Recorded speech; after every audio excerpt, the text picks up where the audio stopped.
عليكم ورحمة الله وبركاته. ازيكم عاملين ايه؟ انا جايبه لكم وصفة التلات دقايق. انا مسميها كده لان هي فعلا ما خدتش معايا اكتر من 3 دقايق. تستاهل ان انتوا تجربوها وتعملوها.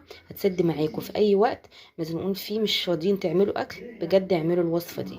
السلام عليكم ورحمة الله وبركاته. ازيكم عاملين ايه؟ يا رب تكونوا بألف خير. اللهم صل وسلم وبارك على سيدنا محمد. النهارده هنعمل وصفة حلوة قوي وسريعة. اولادنا بينزلوا يجيبوها من الشارع.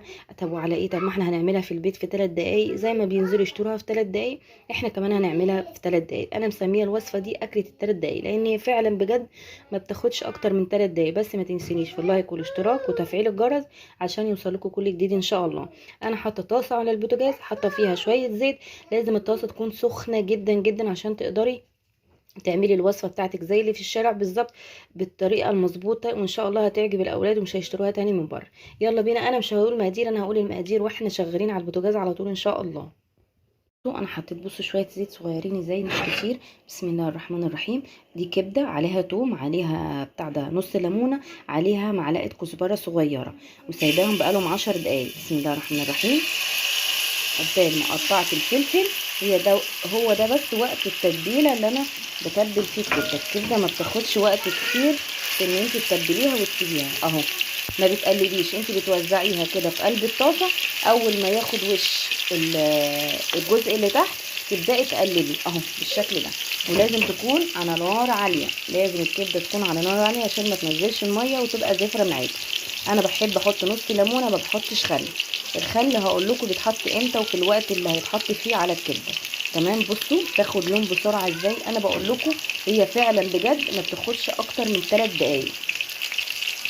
شايفين انا قلبتها تقليبه واحده بس. بصوا تاخد لون بسرعه. تمام اهو. خلاص هي قلبتيها خلاص، هي دخلت في السوا خلاص. هحط ايه بقى؟ هحط الفلفل. انا مقطعه فلفل حامي ومقطعه فلفل رومي. المفروض ان الفلفل رومي قد الكبده. ليه؟ هي كده هي بتتعمل كده، ده قد ده. الفلفل قد الكبده. بس انا عندي الاولاد مش بيحبوا الفلفل كتير، فانا ما بقطعش فلفل كتير. تمام اهو بالشكل ده. لان احنا ما بنحطش بصل، ما بنحطش بصل في الكبده. عايزه كبده الشارع، هم مش بيحطوا بصل عليها، هم بيعملوا كده نفس الطريقه. ايه التوابل اللي معايا؟ معايا ملح، معايا معلقه كزبره كبيره، معلقه كمون صغيره، ومعلقه ملح صغيره خالص. تمام. معلقه يعني الملح ده حسب ما انت ما بتحبي. ودي رشه فلفل بصوا بسيطه، رشه صغيره. لو مش حابه تحطيها ما تحطيهوش. بس هي ما تكتريش الفلفل الاسود عشان الفلفل الاسود هو اللي بيغمقها. تمام. والكبده مش بتتغطى، ما تغطيش الكبده عشان ما تسودش معاكي. لازم تسيبيها لما تبرد خالص وبعد كده غطيها. هتغطيها وهي سخنه هتسود معاكي. ناس كتير قوي دخلت وقالت يا محمد الكبده عندي بتسود بعد ما بعملها، بتسود عشان خاطر انت بتغطيها. لا ما تغطيهاش، سيبيها كده لحد ما تبرد خالص وبعد كده غطيها. ويستحسن ان انت تعملي الكبده وقت الاكل، يعني وقت ما انتوا هتيجي تاكلوا اعملوها. هي ما بتاخدش 3 دقايق خلاص، هي كده زي الفل استوت. تمام. عرفت ازاي؟ انا بعرف الكبده ما بتاخدش 3 دقايق زي ما بقول لكم، بتستوي بسرعه مبين على الشكل بتاعها ان هي استوت. طب ايه التركايه اللي انت هتحطيها والخل هتحطيه امتى يا محمد؟ انا هقول لكم دلوقتي. هو ده الوقت اللي انت هتحطي فيه معلقه الخل عشان ما تبقاش الكبده زفره معاكي. لو حطيتي الخل وهي الكبده نيه هتبقى زفره معاكي ومش هتقدري تاكليها.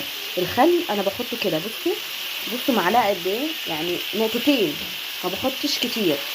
لو مش حابه تحطي الخل في الاكل ما تحطيش اهو. بس احنا كده كده حاطين ليمون، والكزبره ما بتخليش الحاجه زفره، ولا الكمون على فكره بيخلي الاكل زفر. تمام. بيضيع اي زفاره. خلاص هي كده خلاص استوت. طفيت عليه. تمام. نجهز بقى العيش معانا ونقدمها مع بعض. وصفتي تكون خلصت النهارده بتاعت الكبده. عايزه اقول لكم بجد حلوه وتستاهل ان انتوا تجربوها بنفس الطريقه دي وبنفس المقادير. هتاكلوا احلى كبده، عمركم ما هتشتروها من بره تاني ان شاء الله. بس ما تنسونيش بقى في اللايك والاشتراك وتفعيل الجرس عشان يوصل كل جديد، لان دي فعلا بجد تستحق اكله ال3 دقايق فعلا، ان انت تعمليها في 3 دقايق ان شاء الله. والسلام عليكم ورحمه الله وبركاته.